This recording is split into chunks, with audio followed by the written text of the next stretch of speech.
just as an introduction, again, I'll share my screen here just to kind of give you guys an idea of the ways to kind of get a hold of me. This is me. I'm the business productivity consultant for WFG. There are 2 of us right now that cover the US. There were 3 of us. The one that covers the central area had left about 2 months ago or so, and we were in the process of getting someone new to be your permanent consultant. But in the meantime, I live in Denver. I usually cover everything Colorado and West, but helping out everywhere else as well. And right now with the situation we're all living in, it's been easy to connect via Zoom with everybody. So I appreciate you all being on here. If you do have any questions, or you're going through any other parts of the platform, today we're going to talk about Salesforce. Normally I go out and I train. I can really cover anything that is platform related, and that means you pay that platform fee as a WFG agent. That gives you access to Salesforce, Campaign Manager, Launch, Legacy Shield, WFG Direct in California, RightBridge, DocuPaste, which is coming up now for all of us securities folks. And so all these tools that kind of help you do your day-to-day and really organize yourself, like Patrick said. And it's just a matter of learning how to use the tools. And Salesforce being one of the big ones that people have interest in. I've been doing a lot of Salesforce trainings. And what we'll do today is really dive into that, show you how you can go in and start to organize it while kind of eliminating a lot of the noise that's in there. Because I know that, if you've tried to go in there and you just kind of look at it as a new agent, or, even just the first time you go and look at Salesforce, if you've never really seen a CRM system, there's so much in there, it's kind of hard to make sense of it all. So hopefully after today, you'll have a better idea of where you want to get started. Show you some of the functionality like Patrick mentioned.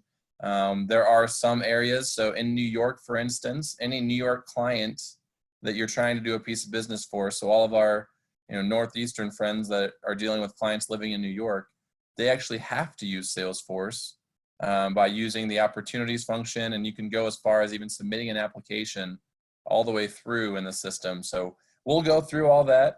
I did see you guys are recording this, so it'll be there for you to kind of reference back as well. And then also, please always feel free to either send me an email. Right here is my email, so wegreen@transamerica.com, or go to this site. So if you take a screenshot or copy this link down, and I'll put this in the comments as well if I can. This is a good way to go in and just be able to schedule right here like a 30 or a 60-minute Zoom meeting with me.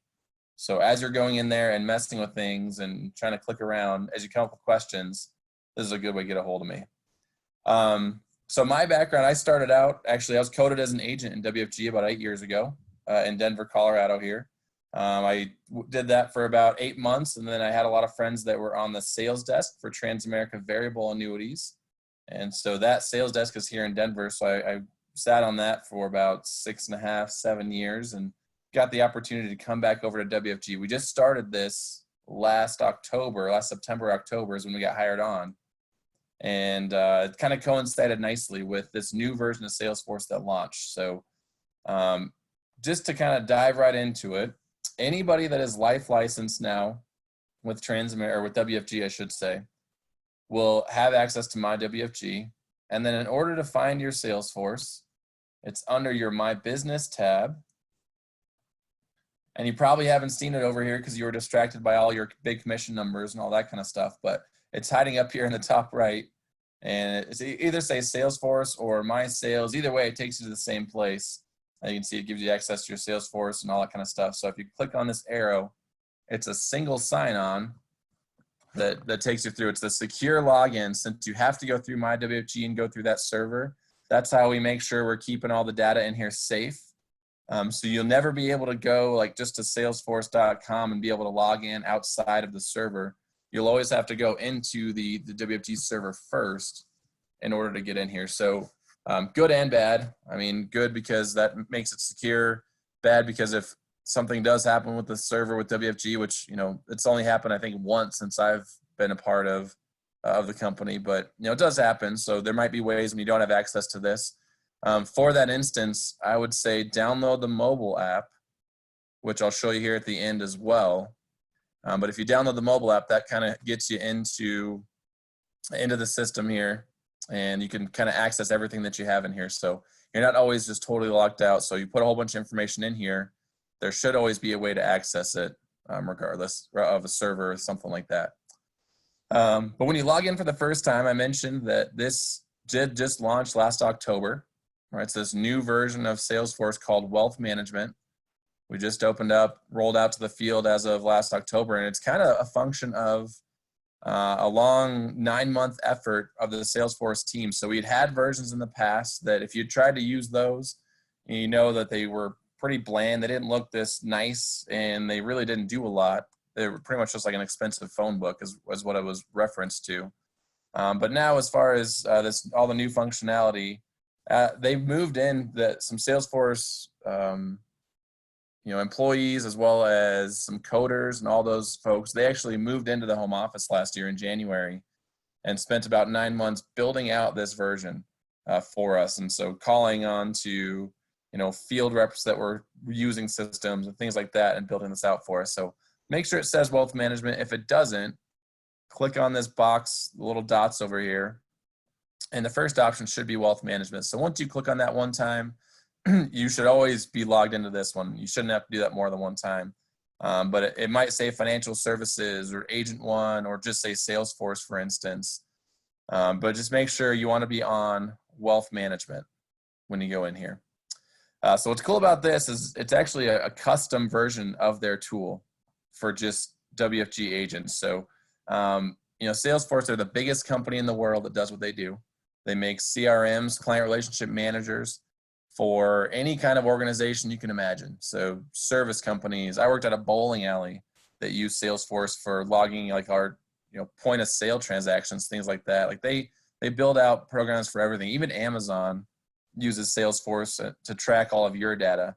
So you are in a Salesforce database somewhere, and they know when you buy, what you generally buy, what you're wearing when you buy, all that kind of stuff. So it's just a way to gather a lot of data and be able to use that. And so they have geared this one towards the financial services side, and specifically for WFG agents, since we know that we are a little different than most financial services companies.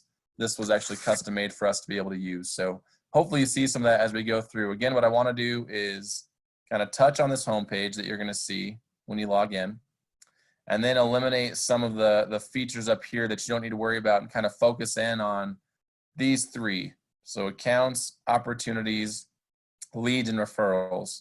And I'll reference back to these a lot as we go, but kind of eliminate the rest of those and just get us down to those three that should help you get people into Salesforce, start using it, and kind of make sense of what you're doing here. So just on this homepage, as you start to go in here, everybody's going to have this same look. So these are all called, dashboards is what Salesforce calls them.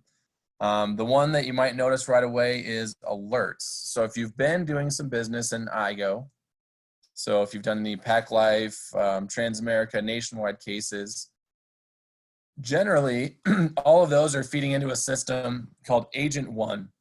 And Agent One is kind of, those platinum providers, they have this little kind of coding and internal system that when there's something that is needed to be done from one of those, so either they're alerting you that it's gone into underwriting, or you're missing a signature or something like that, those alerts go into Agent One, and you can go and see those either through Transact or in your email or whatever it is.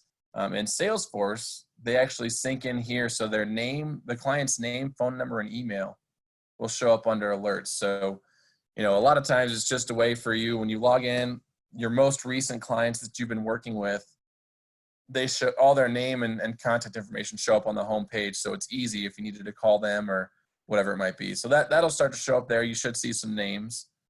Today's events, this is your Salesforce calendar. If you have the mobile app, you can sync the calendar on the mobile app to your Outlook and your Google calendars. Right now, this is only showing events within Salesforce, but hopefully they'll get that syncing into those other calendars into the desktop version as well. But from the mobile app, it does already do that. So you can make sure you're not, double booking or something like that. The other ones I kind of want to touch on, the big ones, are recruiting opportunities, onboarding opportunities, and sales opportunities. And when this just kind of goes down to when we went to Salesforce and we said, okay, you're going to create this version of your tool for us. How's it going to be most useful to the field? So they kind of boiled it down, and the leaders like Tom Dempsey and some of the big leaders in the organization, they got together and said, well, being a successful agent kind of comes down to 4 things. So you need to be able to successfully recruit and sell. And then also, once those things are done, you have to be able to service your clients. And the big one, the big number 4, is protect your business. So as your business grows, having a system like this is going to go a long way to doing all of those things. And the way that we do that is by creating your recruiting pipeline, your sales pipeline. And if you use these processes, it's going to help you to do those other couple of things already going on there. And I made that up after our meeting with Angela. I don't know, is that like your wife or a sister? That'd be too funny. I just saw in the comments there, I'd like to recruit Angela Geary. This is, it must have just been in my head. I always just make up names when I'm doing my trainings and just throw people in here. All of these are obviously fictitious names as far as that goes. But that's too funny. So again, you have recruiting opportunities, onboarding, and sales opportunities. Just to kind of click on one of these, just to show you. So we'll click on Angela's, for instance. The way that these are organized is as you are recruiting people and you're kind of building out that pipeline, the idea is that we're trying to organize those thoughts. So we start out at a business presentation. So if I get Angela to a BPM, I could put that under the activities section. So you can see, actually, this was yesterday. I sent the link for her to attend the virtual BPM last night. I can go in here now and say that she attended. So I could go and I could edit some of these details, and under the description, I could just say, attended BPM. We had a follow-up call and she wants to know how to join. So right then and there, I can set something like that, set all the details from that meeting and say that it's been completed, all those kind of things. And then, I could always go back into that opportunity. And now I need to get her to the next stage, which is the AMA. So if I mark that BPM stage as complete, I could just go right over here to the right, mark as complete. Now I'm in the acknowledgement stage. And then once she lets me know she's doing her licensing and all those kind of things. So there's a lot of little steps in between all these. Every team has their own, process on onboarding, things like that. But these at least capture the major points. So you kind of keep yourself organized. And then once you've had a few of these done, you could even go in and see how long they spent in each one of these phases. And so you can kind of tighten up your business plan on, well, I have a lot of people that sit in this acknowledgement phase before they get the licensing. So maybe there's something I could do to, get this step to go faster. So if you're, actively using these tools, there's a lot of things you can do with it. So that's the recruiting opportunity. Pretty straightforward, not a lot to it. I just wanted to kind of show you that one. So recruiting opportunities, you're tracking all this information you're putting in. Now, onboarding opportunities is just kind of a parallel way that you can track. And this is for anybody that accesses launch. So if you have people that are getting into launch, which, you guys normally would, I normally cover a lot of agents out in California. They don't have launch anymore, so they have to use recruiting opportunities. But once you get someone to sign their AMA and then they go into launch, it'll show up here in your Salesforce automatically. So their name, the stage, so say they've accessed launch or they're working on pre-licensing or something like that, but it'll automatically feed into these for you. So you can't control anything here. You can't move them down the stages or anything like that. It's just a way for you to monitor what's going on in there. So again, recruiting you're doing, onboarding, feeding in from the system, just kind of keeping track, keep an eye on it. Sales opportunities, this is fairly straightforward. This would be for any sales that you're working on. This is where a lot of the work has gone into Salesforce. We're going to go in, we're going to build one of these and show you all the functionality in there as we go. But this is really where a lot of the usage of Salesforce is right now, especially for those agents, like I mentioned in New York, that are having to use this Salesforce platform to submit business. Last couple of things down here at the bottom. Birthdays coming up in the next 7 days. They'll show up right here. So we got Angela's tomorrow. So there we go. We're ready to go. I expect a present, Wes. What's that? Yeah. Even though this is fictional, I now want a present. All right. Well, there you go. You're turning 61. I don't know what to get you. I mean, so under the tasks, these are just things. This is like your daily reminders. So yesterday Angela was busy the day before, so asked me to call back yesterday. So, as I checked that off, I would have just gone through, done the task, check it off, and then go from there. The mobile app, the tasks are the first things that show up when you log into your app. So it just every morning, if you get in the habit of just opening up the app on your phone, you see what tasks you have for the day. You can click into it, find the phone number or email, and take care of that task. And then you're good to go. Other examples, I have this one set for like an annual review. So this could be, I sold a policy last year for this Transamerica B share, which is a variable annuity. And so I set myself an annual review reminder for May 1st of this year. So just an example, you can set those out as far as you want. You can set those up to be recurring so that every year on May 1st, I get that reminder to make sure that I'm doing what I'm supposed to do as far as my annual reviews go. So that's kind of the homepage. So like I said, we're going to go in, we're going to build an account and kind of go through there. But anybody in the chat or anybody have any questions on just that homepage going through there? Let me throw it into the Q&A or the chat or whatever. I'll make sure to keep an eye on that stuff. So if you guys have questions that are coming up, feel free to throw them in there. Now, again, so I mentioned when you log in for the first time, this all looks the same for everybody, but these tabs across the top, these will be different. Arthur, for the reminder tasks, I'll show you that. So how do you set up reminders?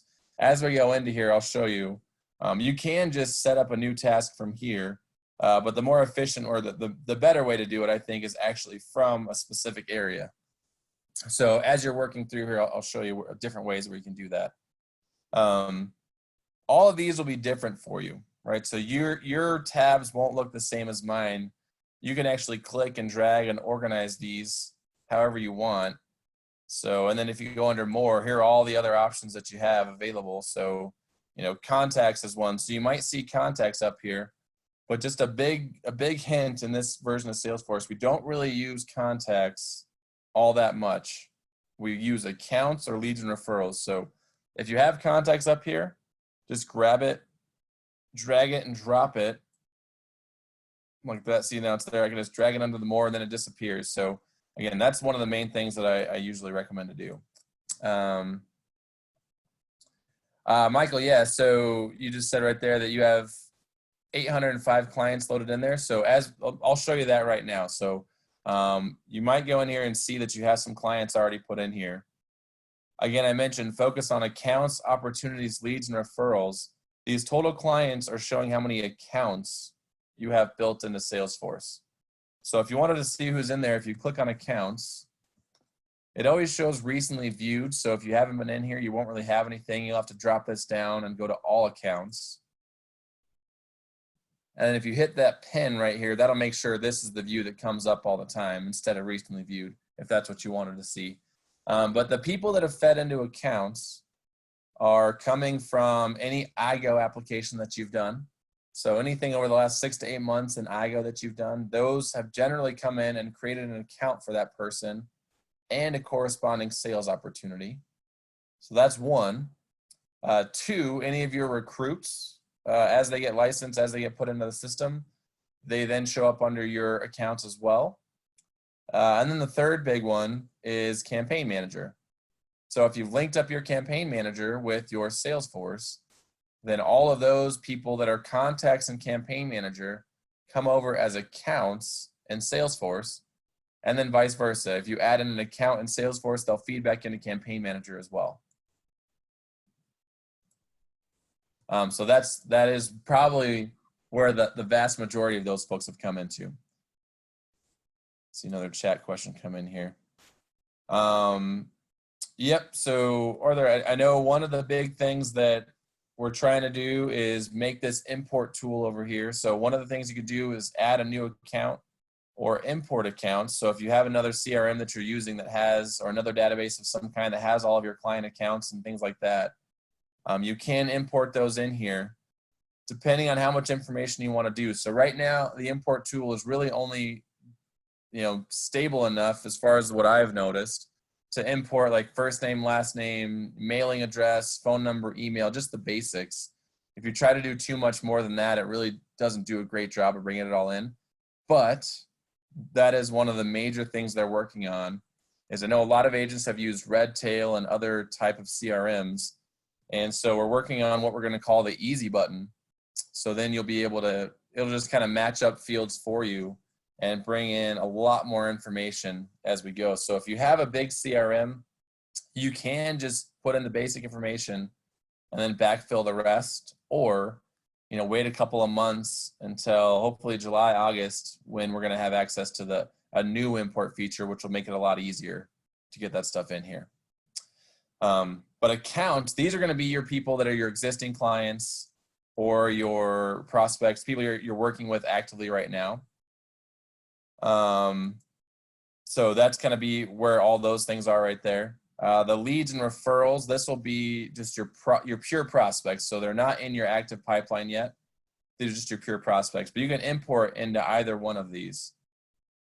Just saw a chat question about merging contacts.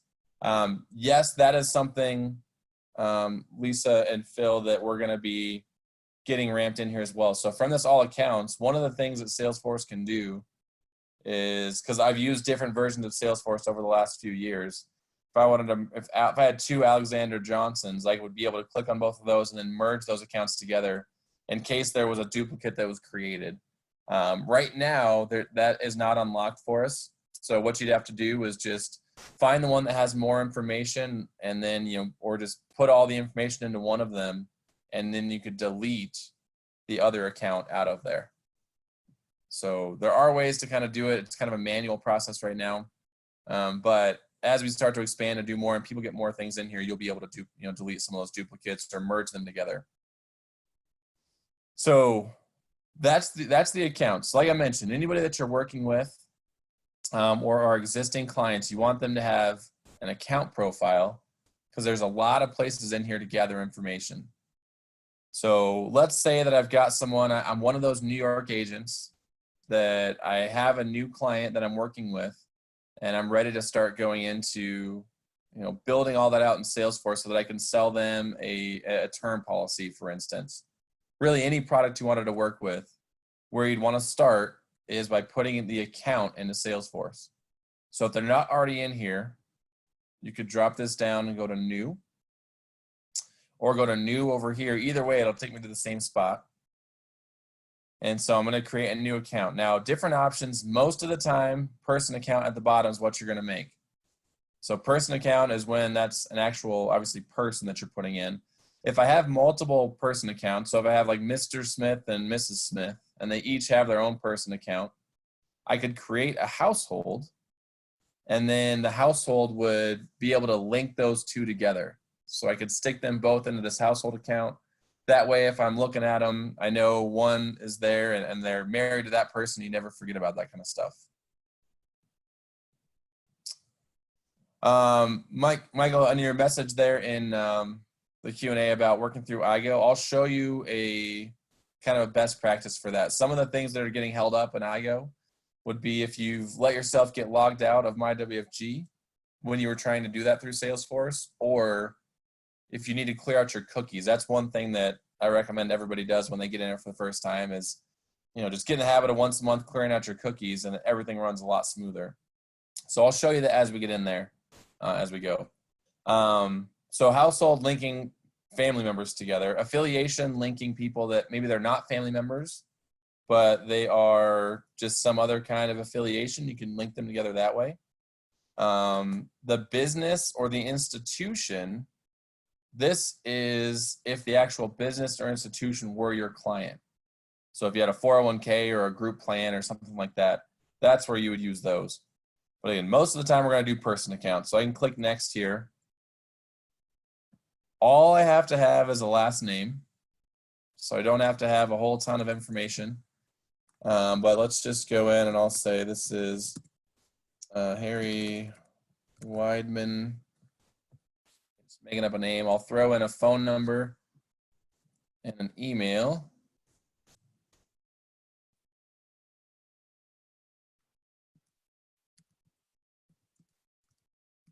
Make sure it doesn't actually go out to anybody. And I'll just save this. And it'll take me to the account profile. So when I build out an account, this is kind of what that looks like. So like I mentioned, a lot of places to gather information. All the basics are up top, so I could click and send an email. I can have their phone number right here and just very easily call them. Life events, so like those big milestone events that come up. So maybe their birthday, any job anniversaries, changes of jobs, marriage anniversaries, when their kids' birthdays are, all the way out to diagnosis and retirement date. So you can add a lot of different things in here. And these are all kind of, that's information that's coming up when you're meeting with your clients. Those are just general things that are brought up in the course of conversation. So instead of writing it down on a notepad and then forever being kind of gone, put it in here. You'll always have it. It's all in one place. There are a lot of fields. There's a lot of stuff to put in here. But what's really nice about that is that it's the same for everyone. So for all 800 accounts that you have in there, all of the fields are the same format. So once you get used to the way that it's set up, it's a lot easier to go back and reference, this is where this is, that's where that is, things like that. If it's something that doesn't really fit in a field, you just want to add a random note, you go up here to new note. And so met Harry at a referral group, Zoom. Harry is a realtor in Arvada, Colorado. So I could just add little notes like that and then save those, and I'll show you where we find those later. Another chat come up here.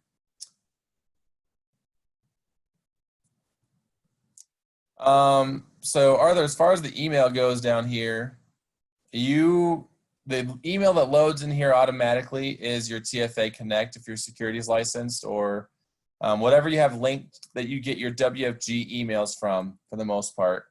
That's what goes in here. You can't really mess with that a whole lot. So if I was going to email somebody, you can see it automatically brings in my email right here. You can't add in another one yet. We're trying to work on, if you have both of those registered, being able to do that. But for right now, it's only going to bring in the one that you have associated with your WFG account. But then there are emails in there automatically. You can change around the fonts, and you can get somewhat fancy with this, but it's not, a super fancy templated email. I have my signature loaded in there, but that's about it. But yeah, that's kind of a good next step to look at anyway. So emailing, logging calls, setting your meetings, an event as your meeting. Also, you had asked earlier, where do you set your reminders or your tasks? This is one place to do that. Anytime you see this activity area, then it should have at least the log a call, make a new event, and the new task. That should be 3 of those are always consistent under the activity. So if I wanted to set myself a new task, so reach out to Harry to set up Zoom meeting. So if I'm just waiting for something like that to happen, maybe I want to make sure I set this for next week. So next Monday I have a task set for myself now. I can just save it. And then that'll show up my list of tasks on Monday. When I pull it up, it'll be right there for me.